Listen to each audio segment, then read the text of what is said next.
polarimétrie, comme on va le voir, c'est la version expérimentale qui nous permet de déterminer la déviation de la lumière par les isomères optiques. Donc, je vous amène à mon PowerPoint.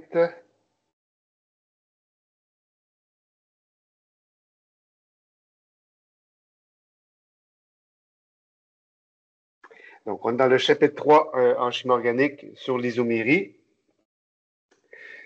Donc, lorsqu'on parle de rotation optique, qu'est-ce que c'est? Donc, lorsqu'une molécule fait dévier la lumière vers la droite, on dit à ce moment-là que le sens de déviation est d'extragir et on lui donne le petit signe plus. Donc, on va dévier plus 15, plus 20, plus 30. Là. Donc, le petit plus veut dire vers la droite. On appelle ça d'extragir.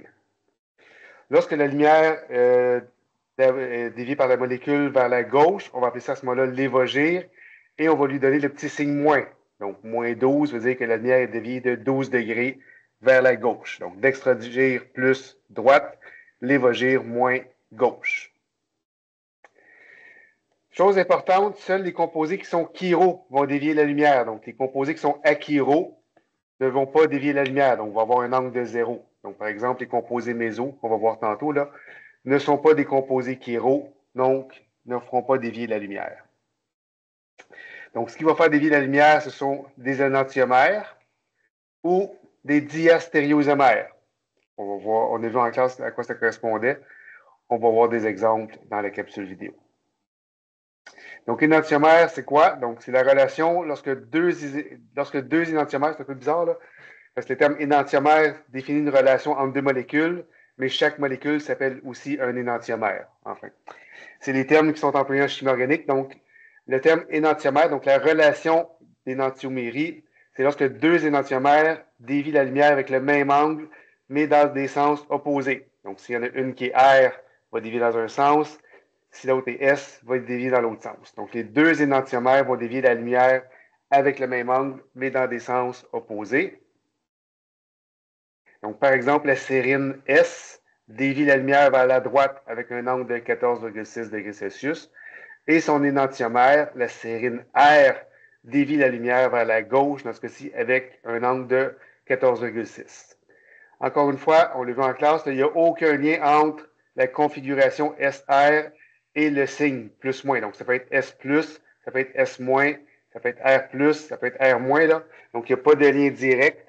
Par contre, lorsqu'on vous dit que, par exemple, la sérine S dévie plus 14,6, automatiquement, vous savez que le R va dévier moins 14,6. Donc, on ajoute souvent le signe plus ou le signe moins au nom de la molécule pour nous indiquer le sens de déviation de la lumière. Donc, dans l'exemple qu'on vient de voir, on dirait la sérine, la S plus sérine pour dire que le S dévie vers la droite. Et on dirait la R moins sérine pour dire que la sérine dévie la lumière vers la gauche. Un mélange racémique, qu'est-ce que c'est? C'est lorsque vous avez un mélange 50% de chacun des énantiomères. Donc, vous avez 50% de R, vous avez 50% de S, par exemple. On va appeler ça un mélange racémique.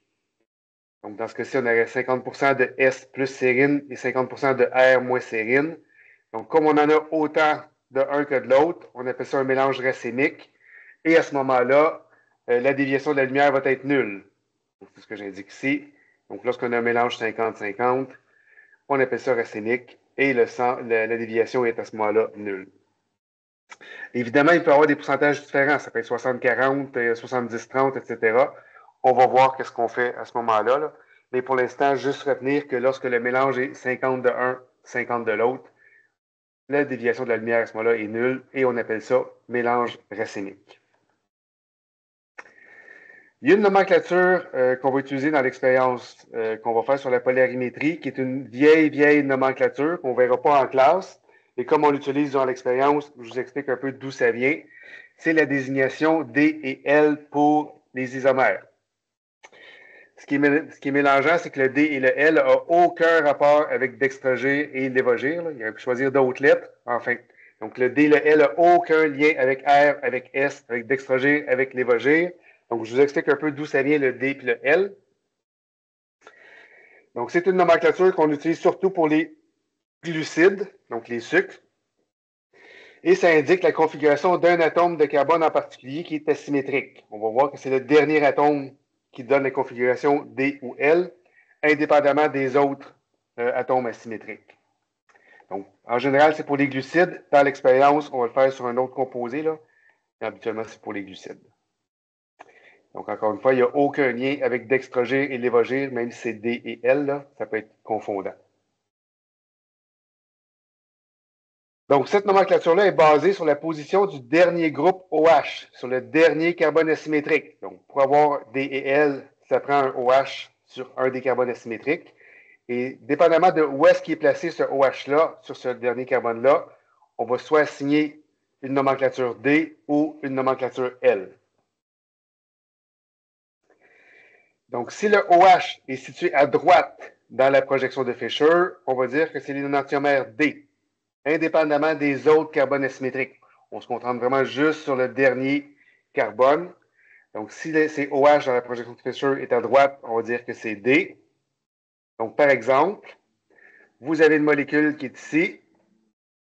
C'est l'acide 2S3S tartrique. Donc, si on ferait la configuration de lui ici, on verrait qu'il est S. Celui à droite est S. Si on le met en projection de Fischer, ça devient cette molécule-ci. Donc, c'est encore de l'acide 2S3S tartrique. Donc, ça, c'est la nomenclature qu'on utilise habituellement. L'ancienne nomenclature, qu'est-ce que c'est? On se concentre sur le carbone qui est en bas, qui est asymétrique, et on regarde de quel côté le OH est placé. Donc, dans ce cas-ci, on voit que le OH est placé à droite. Donc, plutôt que d'appeler ça de l'acide 2S3S tartrique, dans l'ancienne nomenclature, on appelle ça l'acide D tartrique. Donc, D veut dire que le OH est à droite sur le dernier carbone asymétrique. Donc, c'est un peu particulier, là. On n'utilisera pas cette session-ci autre que dans l'expérience sur la polarimétrie. Même principe, cette fois-ci, si le OH est situé à gauche, à ce moment-là, on va dire que c'est l'énantiomère L. Donc, on reprend encore la molécule d'acide tartrique. Cette fois-ci, on a l'acide 2R3R tartrique. Donc, ça, c'est la nomenclature qu'on utilise maintenant. Sous forme de projection de Fischer, ça ressemble à ça. Donc, c'est encore l'acide 2R3R tartrique. Dans l'ancienne nomenclature, comme le OH est à gauche, sur le dernier carbone asymétrique, on va dire que c'est l'acide L-tartrique, pour dire que le OH est placé à gauche sur le dernier carbone asymétrique. Donc, ce qui est particulier, c'est que dans la nature, on retrouve toujours le même type d'isomère. Je ne me souviens plus si c'est D ou L. Là. Dans la nature, il y a toujours, soit toujours le D ou toujours le L. Là. Je ne me souviens plus lequel des deux. Mais les autres sont faits de manière artificielle. Donc, ça, c'est pour la nomenclature D et L. Donc, si on compare les deux molécules suivantes, c'est un cas particulier qu'on a vu en classe. Donc, il faut faire attention à ces cas particuliers-là. En haut, vous avez l'acide 2S3R tartrique. Donc, on voit ici en projection de Fischer. Et en bas, vous avez l'acide 2R3S tartrique qu'on voit ici en projection de Fischer. Cas particulier, on le voit bien avec la projection de Fischer, il y a un plan de symétrie. Donc, entre les deux carbones asymétriques. Donc, on voit que la partie du haut et la partie du bas, c'est la même chose. Donc, on pourrait faire comme une espèce de miroir entre les deux. Même chose pour la molécule du bas, il y a un plan de symétrie. Donc, lorsqu'il y a un plan de symétrie entre les deux carbones asymétriques, on dit à ce moment-là que c'est un composé qu'on appelle méso.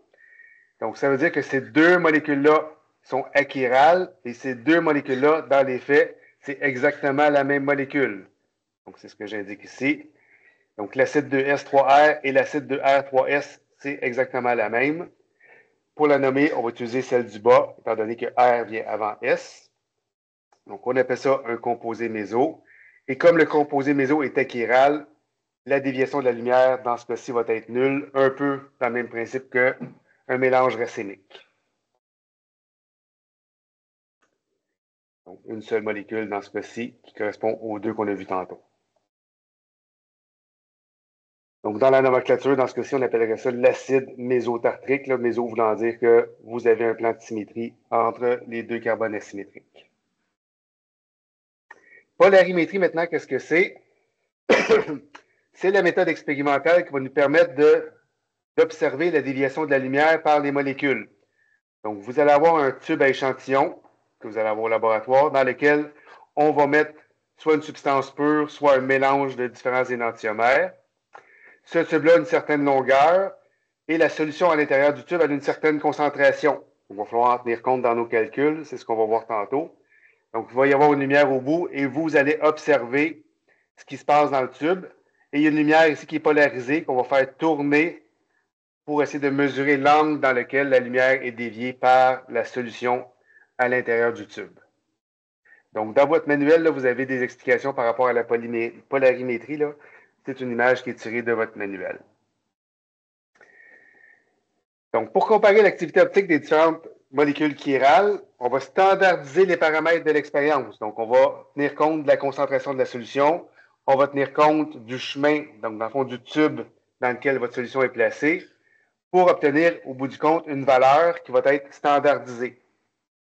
Donc, comme j'ai mentionné, ça dépend de la concentration et ça dépend de la longueur du tube d'échantillon. C'est ce qu'on va appeler à ce moment-là, le pouvoir rotatoire spécifique. Donc, chaque molécule qui a une activité optique a un pouvoir rotatoire spécifique qui lui est propre. Un peu comme, on va voir, comme la température d'ébullition d'une molécule ou la température de fusion d'une substance. Là. Le pouvoir rotatoire spécifique, c'est caractéristique d'une molécule qui a une activité optique en particulier. Donc, le symbole du pouvoir rotatoire spécifique, vous l'avez ici, c'est la petite lettre alpha, donc symbole grec, entre crochets. Donc, c'est une propriété physique qui est caractéristique d'une substance, comme j'ai mentionné, au même titre que la température d'ébullition, la température de congélation, etc. Donc, le pouvoir de rotatoire spécifique est défini comme l'angle de rotation par unité de longueur, par unité de concentration ou masse volumique de la substance. Donc, les unités, là, vous les avez ici, là, c'est l'angle par unité de longueur par concentration. Donc, vous avez la formule qui est ici. Donc, vous avez le pouvoir rotatoire spécifique à une certaine température. Donc, le petit p, c'est la température, à une certaine longueur d'onde. Donc, c'est égal à alpha sur L fois C. Donc, on va définir les termes. Le alpha, c'est la rotation optique qu'on observe lorsque vous observez votre tube, là, le rayon qui passe à travers votre tube. Donc, la valeur que la machine vous donne, c'est la rotation optique que vous observez. Le L, c'est la longueur de votre tube en décimètres. Et le C, c'est la concentration de votre échantillon en grammes par millilitre. Donc, ça va vous donner une valeur qui est uniformisée ou standardisée pour une substance donnée. Donc, vous allez obtenir le pouvoir rotatoire spécifique alpha à la T à une certaine longueur d'onde. Donc, on va faire un exemple. Donc, dans l'exemple, vous avez un échantillon de 1 g de glutamate monosodique. On vous donne la masse molaire du glutamate monosodique. On vous dit que ce 1 g-là est dissous dans 10 ml d'eau. Donc, vous avez sa concentration. Vous le mettez dans votre tube à polarimétrie. Le tube mesure 5 cm. Et ce que la machine vous donne, c'est un angle de plus 1,28 degrés. On vous donne la température qui est 20 degrés Celsius. Et on veut savoir c'est quoi le pouvoir rotatoire spécifique de ce composé. Donc, vous avez les données expérimentales en haut ici. Vous avez la formule à utiliser. Donc, pouvoir rotatoire spécifique est égal à alpha divisé par L fois C. On trouve la concentration, donc c'est 1 g par 10 ml. Donc, la concentration en grammes par millilitre, ça vous donne 0,1. Vous avez l'angle observé par la machine, donc 1,28 degrés. Vous avez la longueur de votre tube en décimètres. Donc, ici, c'était 5 cm qui vous donne 0,5 décimètres, multiplié par la concentration en grammes par millilitre. Ça vous donne le pouvoir rotatoire de cette substance-là à 20 degrés Celsius. Donc, c'est standardisé pour cette molécule-là. Donc, le pouvoir rotatoire, normalement, peu importe la concentration, peu importe la longueur de votre tube, une fois que vous allez avoir appliqué la formule, ça devrait vous donner 25,6. Et le 25,6 degrés, c'est une caractéristique du glutamate monosodique. Donc, tous les échantillons de glutamate monosodique devraient avoir un pouvoir rotatoire de 25,6 parce qu'on a tenu compte de la concentration et du tube. Donc, on a standardisé pour avoir une valeur expérimentale. Donc, c'est ce qu'on appelle le pouvoir rotatoire spécifique. Dans certains cas, donc dans ce qu'on vient de voir, là, si je reviens en arrière, une substance pure. Donc, on avait juste du glutamate monosodique. Dans certains cas, on peut avoir un mélange de différents énantiomères. C'est ce qu'on va voir ici. Donc, il peut arriver qu'une solution contienne les deux énantiomères, donc le dextrogir et le lévogir, dans des proportions différentes. On se rappelle que si c'est 50, voyons, je recommence. Si c'est 50% de un, 50% de l'autre, le pouvoir rotatoire va être de 0. Et si les proportions sont différentes de 50-50, on va calculer ce qu'on appelle l'excès énantiomérique. C'est le calcul que je vais vous montrer à l'instant. Donc, c'est une formule qui permet de déterminer la composition d'un mélange énantiomère. Donc, on veut savoir, on a-tu 70% de un, 30% de l'autre, 85% de un, 15% de l'autre. Donc, c'est une formule qui permet de trouver dans un échantillon, c'est quoi la proportion des différents énantiomères. Donc, la formule est la suivante. L'excès énantiomérique, c'est le pouvoir rotatoire du mélange. Donc, on vient de voir comment calculer le pourcentage rotatoire d'une substance, divisé par le pouvoir rotatoire de l'énantiomère si c'était tout seul, donc de l'énantiomère pur. Donc, par exemple, vous avez un échantillon qui contient un mélange.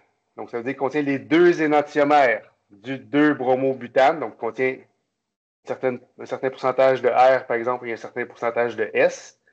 Donc, on ne sait pas c'est quoi le pourcentage, mais ce que la machine nous donne, c'est un pouvoir rotatoire de moins 14,45.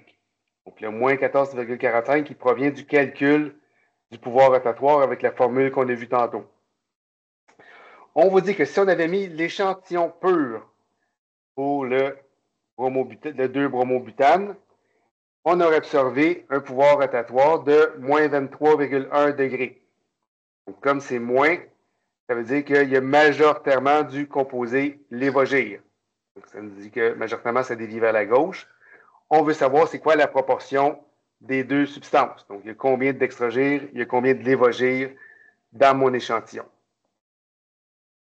Donc, j'ai mis en jaune les informations importantes. Oups, il manque 1,14, 1,45.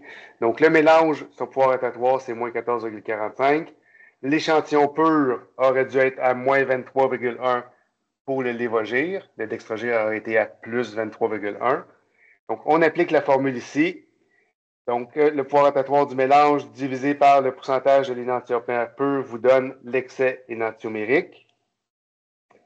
Donc, moins 14,45 divisé par moins 23,1, ça vous donne 62,6 d'excès dans ce cas-ci lévogir, parce que le signe est moins. Ça veut dire que notre lévogir a un surplus en termes de pourcentage de 62,6. Le calcul ne se termine pas là. Donc, j'ai fait petite image pour vous illustrer à quoi ça correspond. Donc, en principe, l'échantillon, lui, c'est 100%. Vous avez une partie qui est en excès, vous avez une partie qui est égale. Donc, ce qui est en rouge dans cet exemple-ci, c'est la partie lévogir. On vient de déterminer qu'il y en avait 62,5% de trop ou en excès par rapport au reste. Donc, il y a 62,5% de plus de substances lévogir, ce qui vous laisse 38,5% d'un mélange qui est égal. Donc, ici, ce qui est en bleu, ça serait dextrogir. Donc, ça veut dire que j'ai 38,5% d'égal lévogir et dextrogir. Donc, il y en a également dans une proportion de 38,5 et il y a un surplus de lévogir de 62,5. Donc, si on veut savoir la proportion totale de lévogir, il va falloir tenir compte du 62,5 plus la moitié du 38,5. C'est ce que j'ai mis ici. On voit 38,5 qui est ici. Donc, il y en a 18,75 lévogir, 18,75 dextrogir, ce qui vous fait 50% de l'un, 50% de l'autre en proportion dans votre 38,5. Donc, ça veut dire qu'au total, votre lévogir, c'est la somme de 60. Je reviens en arrière, là. C'est la somme de votre 62,5 plus votre 18,75. Donc, ça veut dire que le composé lévogir est présent à 81,25% dans votre échantillon et il vous reste 18,75% de dextrogir. Donc, c'est la façon de calculer le pourcentage d'excès d'un composé par rapport à l'autre. Donc, ce que vous mesurez par la formule qu'on a vue tantôt, là, je reviens en arrière. Ce que vous mesurez, c'est l'excès. Il faut se rappeler qu'au total, c'est 100%. Donc, si vous avez dans ce cas-ci un excès de 62,5, il vous reste 38,5 que vous devez séparer en deux entre l'évogir et dextrogir. Donc, dans ce cas-ci, ça vous donne un pourcentage de 1 de 81,25 et de l'autre de 18,75. Donc, si je reviens ici. Donc, c'est ce que vous allez faire au laboratoire. Là. Vous allez mesurer différents échantillons et on va vous demander de calculer le pouvoir rotatoire des échantillons et l'excès énantiomérique d'une substance inconnue. Donc, n'hésitez pas à venir me voir. Vous avez des informations aussi dans votre manuel là, sur la polarimétrie. Donc, bonne journée.